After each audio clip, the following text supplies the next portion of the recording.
সকলের সাথে মানিয়ে গুছিয়ে থাকতে গিয়ে আপনাকে যদি আপনার ব্যক্তিত্বকে বিসর্জন দিতে হয়, তার থেকে আপনাকে ব্যক্তিত্বকে ধরে রেখে একা থাকা অনেক ভালো।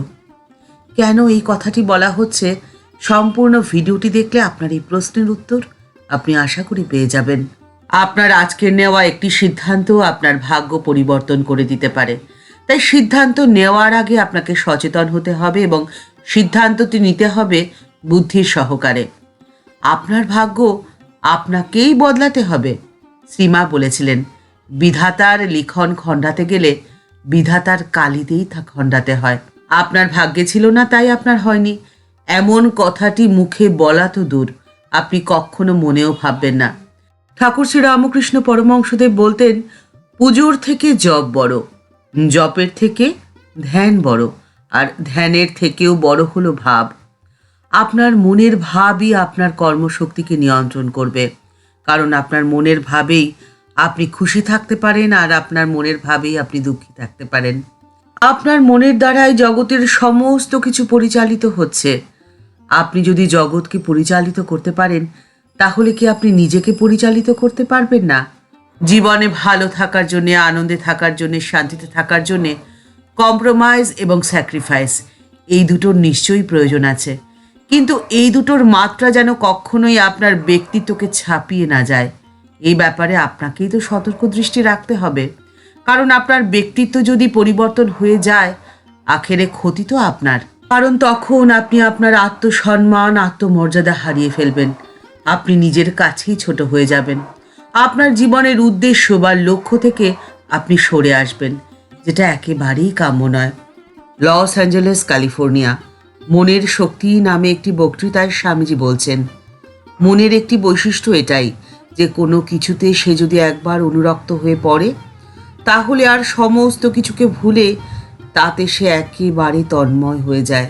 যে ভারতবর্ষ পরাধীন, যে ভারতবর্ষের মানুষের পেটে অন্ন নেই, অশিক্ষার অন্ধকারে যে ভারতবর্ষ ডুবে রয়েছে, কুসংস্কারের বেড়াজালে ভারতবর্ষের প্রত্যেকটি নরনারী আবদ্ধ হয়ে রয়েছে, যে ভারতবর্ষের মানুষ একা থাকতে ভয় পায়, নিজেকে দুর্বল মনে করে, আর মনে করে পশ্চিমের জাতিরা হলো রাজার জাতি, তাদের মধ্যেই রয়েছে সমস্ত ক্ষমতা আর নিজেরা হলো দুর্বল। স্বামীজি বলছেন, যে ভারতবর্ষ আজকে এই অবস্থায় এসে দাঁড়িয়েছে, সেই ভারতবর্ষই যে বহু বিজ্ঞানের সৃষ্টি করেছে। 1 থেকে 0 পর্যন্ত যে সংখ্যা তোমরা গণনা করে চলেছ, তার সৃষ্টি কিন্তু ভারতবর্ষেই। প্রত্যেকেই জানে বীজগণিতের উৎপত্তিও হয়েছে ভারতবর্ষে। প্রত্যেকেই জানে আইজাক নিউটনের জন্মের 1000 বছর আগে থেকেই ভারতবাসীরা জানত মাধ্যাকর্ষণ শক্তির কথা। আর আজকে ভারতবর্ষের এই অবনতির কারণ হলো তারা নিজেদের শক্তিকেই চেনে না। স্বামীজি বলছেন যে ঠাকুর বলতেন, মন অনন্ত শক্তির অধিকারী, তার কারণ হলো এই মনই তো আত্মা। তবে এ চঞ্চল অশুদ্ধ মন নয়, মনকে হতে হবে শান্ত, শুদ্ধ, পবিত্র। তাই তো ঠাকুর বলেছেন, শুদ্ধ মনও যা, শুদ্ধ বুদ্ধিও তা, আবার শুদ্ধ আত্মাও তা। মনের এই শক্তির সাহায্যেই বাইরের জড়জগতের এবং অন্তর্জগতের গবেষণা মানুষ করে চলেছে। আগেও যেমন করেছে, আজকেও তাই করে চলেছে। আপনার মনকে শান্ত, শুদ্ধ এবং পবিত্র রাখা আপনার কাজ।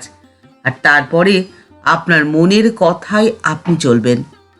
সকলের কথায় আপনি একদম চলবেন না। আপনার মন আপনাকে যে নির্দেশ দেবে, আপনি শুধুমাত্র সেই নির্দেশ পালন করবেন। সকলের সাথে কম্প্রোমাইজ করতে গিয়ে আপনি কখনো মনের অবাধ্য হবেন না। আপনার জীবনের সমস্ত চাওয়া পাওয়াকে আপনি পূর্ণ করতে পারেন আধ্যাত্মিকতার শক্তির সাহায্যে। কারণ আধ্যাত্মিকতা আপনাকে মানসিকভাবে এতটাই শক্তিশালী করবে যে আপনি কখনো নিজেকে তুচ্ছ বলে মনেই করবেন না। আপনি মনে করবেন যে আপনিই সেরা, আর এটাই তো ধর্মের বাহাদুরি। প্রকৃত সত্যটি হলো যে ধর্মের ভেতরে এমন একটা কিছু রয়েছে যা মানুষের মধ্যে যা কিছু শ্রেষ্ঠ তাকেই ফুটিয়ে তোলে। আর এই জন্যই বলা হয় যে ধর্ম হচ্ছে হওয়া এবং আত্মপ্রকাশের বিজ্ঞান, a science of being and a becoming, বড় হওয়ার বিজ্ঞান। আপনাকে বড় করে তুলবে, আপনাকে শ্রেষ্ঠ করে তুলবে। আপনাকে কখনো আপনার ব্যক্তিত্বকে বিসর্জন দিতে দেবে না। সেই পথে অন্তরায় হয়ে দাঁড়াবে আপনার ধর্ম, আপনার আধ্যাত্মিকতা, আপনার বিশ্বাস। কারণ আধ্যাত্মিকতার সাহায্যে আপনি 5টি গুণের অধিকারী হবেন। প্রথম বিনয়, দ্বিতীয় নম্রতা, তৃতীয় নিঃস্বার্থপরতা, চতুর্থ নৈতিক সাহস, আর পঞ্চম উদারতা। আপনার জীবনের প্রত্যেকটি পদক্ষেপে এই 5টি গুণ আপনাকে 4 দিক দিয়ে প্রোটেকশন করে রাখবে। আর তখনই আপনি এতটাই বুস্ট আপ হবেন যে ব্যক্তিত্ব বিসর্জন দেওয়ার কোনো প্রশ্নই আসবে না। আর কম্প্রোমাইজ এবং স্যাক্রিফাইস করার আগে আপনি আপনার বুদ্ধি এবং বিবেচনার সাহায্যে আপনি সিদ্ধান্ত নেবেন। আর তখনই তো আপনার জীবন হবে স্বয়ংসম্পূর্ণ। ঠাকুরমা ও স্বামীজির চরণে আভূমিলোধিত প্রণাম জানিয়ে আজকের পর্ব এখানেই শেষ হলো। দেখা হচ্ছে পরের একটি নতুন পর্বে।